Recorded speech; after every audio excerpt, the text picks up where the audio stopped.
पहिलका सर कुटुम जे रहै छलखिन हेँ तऽ बहुत लगाव रहै छलैए सर कुटुम सबमे। समधि हेथिन या बहिनो हेथिन, कोनो तरहक अगर काज होइ छलैए अपना सर कुटुममे तऽ रिलेटिवे सबसँ पैसा या कौड़ी या कोनो तरहक बात होइ छलैए तऽ माँगि कऽ लोक काज कऽ लै छलखिन हेँ।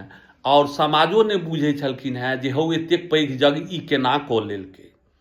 एखन के सर कुटुममे अगर अहाँ पैसा कौड़ी अगर दऽ देलियै तऽ ओ रिश्ता पक्का टूटि जायत, ओ टूटबे करत, कतहु कोनो पैघ बात नहि छै, ओ रिश्ता एकदमसँ टूटत।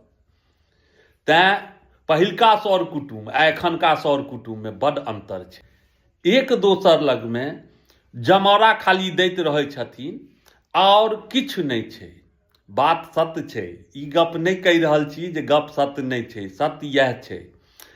अगर अहाँ ज़्यादा लऽ गेलिए, मोटा ज़्यादा अगर लऽ गेलिए तऽ अहाँके मानदान ज़्यादा हैत। जेना एगो चीज करियौ, अहाँ कोनो कर कुटुम तऽ साइकिलसँ जइयौ तऽ एगो अलग महत्व हैत, अगर मोटरसाइकिलसँ जइयौ तऽ अलग महत्व हैत, अगर कारसँ जइयौ तऽ जे अगल बगलके जे रिलेटिव रहै छथिन, ये हमरे बहिनो छथिन ने, ई नहि कहता जे फल्लाँके बहिनो छथिन या फल्लाँके जमाय छथिन, ओ परागसँ नहि कहता जे हमरे बहिनो छथिन ने। तऽ एक दोसर हवा देबऽमे सब लागल छै जे एहि ढङ्गके हमर सर कुटुम सब छथि। या अहाँ कतबो धन्नासे छी आ साइकिलसँ चलि जइयौ, ई फल्लाँके जमाय छथिन, फल्लाँ बाबू नहीं छथि हुनके जमाय छथिन, आ ओहे जगह पर अहाँ कारसँ चलि जइयौ तऽ ओ कहता ओ आदमी जे ई हमरे बहिनो छथिन।